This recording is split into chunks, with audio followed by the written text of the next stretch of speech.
خير أمة أخرجت للناس تأمرون بالمعروف وتنهون عن المنكر وتؤمنون بالله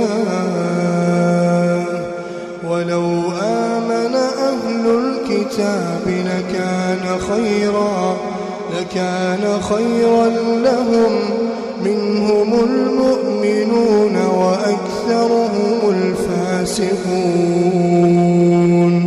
بسم الله الرحمن الرحيم. الحمد لله والصلاة والسلام على رسول الله نبينا محمد وعلى آله وصحبه ومن والاه.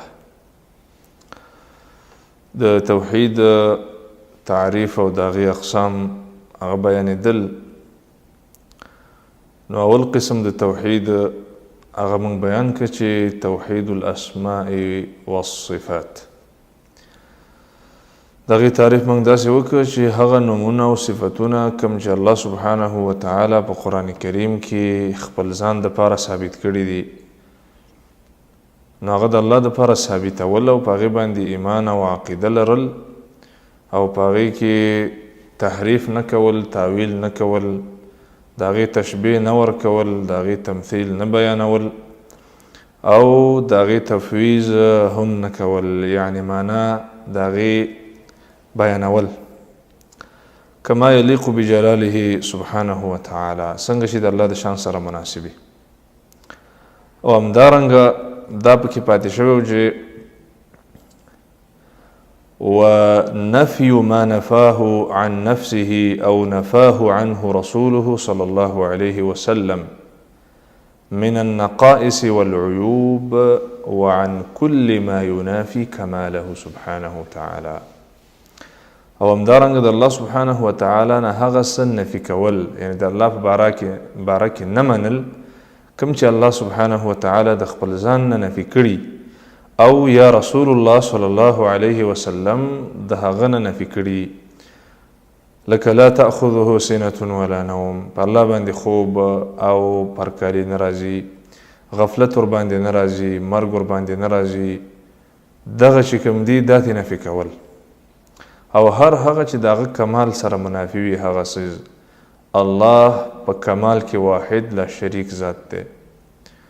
نو دا د توحید اسماء و صفات مختصر غوندې تعریف و. دې کې ډېر بحثونه دي، خو دومره ده زما محترم ورونو چې الله فرمایي ان الذین یلحدون فی اسمائه وذر الذین یلحدون فی اسمائه، هغه کسان ته پرېږده چې هغه د الله په نومونو کې کږروي کوي، کږلیچ پکې کوي، د الله نومونه او صفتونه نه مني، یا پکې تاویل کوي یا پکې تحریف کوي، دا د کږو زړونو والا دي، کوږزړي خلک دي. او الله فرمایي چې زه به ورله سزا ورکوم. او هسې ګپ شپ لګوي د الله د دې اسماء او صفاتو سره. ته خالق څنګه په مخلوق باندې قیاس کې، او څنګه دواړه د عربي لفظونه دي. الله فرمایي الرحمن علی العرش استوى، او ته چې الرحمن علی العرش استولا، ولی الله سبحانه وتعالی د استوا په ځای باندې د استولا ټکی نه شو ویلی. الله وی تبارک الذي بيده الملک، ته وی تبارک الذي بقدرته الملک، نو الله د ید په ځای باندې د قدرت ټکی نه شو ویلی. دا ظلم دی د الله په نومونو کې. دا د سلفو عقیده ده چې د الله نومونه او صفتونه منل. الغرض دا اول قسم توحید و. دویم قسم د توحید چې دی توحید الربوبیه، توحید ربوبیت. توحید ربوبیت دی ته وایي چې انسان دا عقیده ولري چې ان الله هو الرب المتفرد بالخلق والرزق والتدبیر. الله سبحانه وتعالی د دې کائناتو په پیدایش کې یوازې دی. د هغه سره د دې انسانانو، د دې کائناتو، د دې حیواناتو، د دې جماداتو، د دې نظام، د دې بحرونو، د دې سندونو، د دې غرونو، د دې په پیدایش کې د هغه سره هیڅ څوک شریک نشته دی. والرزق، او دې کائناتو مخلوقاتو ته چې رزق ورکوي دا یوازې رب العالمین ورکوي. والتدبیر، او دا نظام چې چلوي دا یوازې رب العالمین چلوي. په خلق او تدبیر کې د رب العالمین سره نه انبیاء کرام شریک دي، نو سره ملائکه شریک دي، نو سره قطبان شریک دي، او نو سره بزرگان شریک دي، او نو سره پیران شریک دي، او نو سره مریدان شریک دي، بلکې دا ټول د الله مخلوق دی. الله یې تدبیر کوي. دا عقیده لرل دې ته توحید ربوبیت وایي. الحمد لله رب العالمین. رب دی، رب تربیت کوي. بیا د الله سبحانه وتعالی تربیت په دوه قسمه ده. یو عام تربیت کوي، کافرو ته خوراک ورکوي او رزق ورکوي، او حیواناتو ته ورکوي، او ټول مخلوق ته رزق ورکوي. نو دې ته التربیه العامه، عام تربیت الله سبحانه وتعالی کوي. او بل چې ده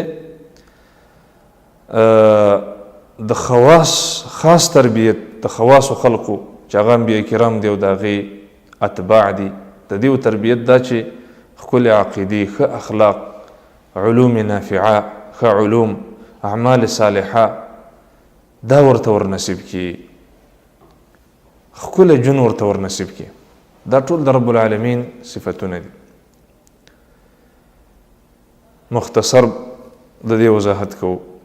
دریم قسم د توحید چې دی هغې ته توحید الالهیه یا توحید العباده دا ورته وایي.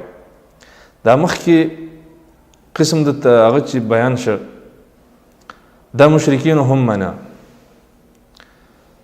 ځکه چې ولئن سألتهم من خلق السماوات والارض ليقولن الله. که ته د مشرکینو نه تپوس وکړې چې د ځمکه او اسمانونه چا پیدا کړي دي، دوی به وایي چې الله. که ته دې تپوس وکړې چې دا رزق څوک ورکوي، ومن يدبر الامر فسيقولون الله، تدبیر څوک کوي، دوی به ټول خامخا وایي چې الله یې کوي. دا هغوی منه. خو دا دریم قسم توحید چې دی دا اوس چې بیانېږي، توحید العباده، توحید الالهیه، دا چې دی دا یو داسې قسم د توحید دی چې د دې لپاره انبیاء کرام راغلي دي او د دې لپاره جهادونه شوي دي. د دې لپاره انبیاء کرام د خپلو قومونو سره ډېر په سختۍ وخت تېر کړی دی، ډېر پیغمبران پې شهیدان شوي دي په دې مسله باندې. هغه دا دی زما محترم ورونو توحید الالهیه چې العلم والاعتراف، دا علم او دا عقیده او دا یقین لرل او په دې اعتراف کول بأن الله ذو الالوهیة والعبودیة على خلقه اجمعین. الله سبحانه وتعالی دا معبود دی، یوازې به د عبادت کیدی شي، وافراده وحده بالعباده كلها. او د عبادت څومره انواع چې دي، څومره انواع چې هغه رکوع ده، سجده ده، مونځ دی، ذبح ده، دعا ده، مدد غوښتل دي، فریاد کول دي، مینه کول دي، امید ساتل دي، ویره کول دي، نظر کول دي، دا ټول د عبادت کوم انواع چې دي دا خاص د رب العالمین لپاره خاص دي. دې سره به د الله سبحانه وتعالی هغه توحید د انسان په زړه کې مکمل شي. نو دا مختصر وضاحت و چې توحید الاسماء والصفات او توحید الربوبیه او توحید الالوهیه، د دې مختصر وضاحت وش. توحید اسماء والصفات دې ته وایي چې اثبات ما اثبته الله لنفسه او اثبته له رسوله صلى الله عليه وسلم من غير تحريف ولا تعطيل ولا تمثيل ولا تشبيه ولا تفويض. هغه نمونه او صفتونه کوم چې الله سبحانه وتعالى د ځان لپاره ثابت کړي دي، یا رسول الله صلی الله علیه وسلم د الله سبحانه وتعالى لپاره ثابت کړي دي، هغه بغیر د تحریف، بغیر د تعویل، بغیر د تمثیل، بغیر د تشبیه نه د الله دپاره ثابتول، په هغې باندې ایمان لرل کما یلیق بجلاله سبحانه وتعالی، لکه څنګه چې د الله د شان سره مناسب وي، د هغې کیفیت نه بیانول. او بل توحید الربوبیه چې بأن يعتقد العبد أن الله هو الرب المتفرد بالخلق والرزق والتدبير. الله سبحانه وتعالى دا انسانان پیدا کړي دي، د دې رزق او تدبیر کوي، دا یوازې رب العالمین دی. والله تعالی اعلم وصلى الله وسلم على نبينا محمد.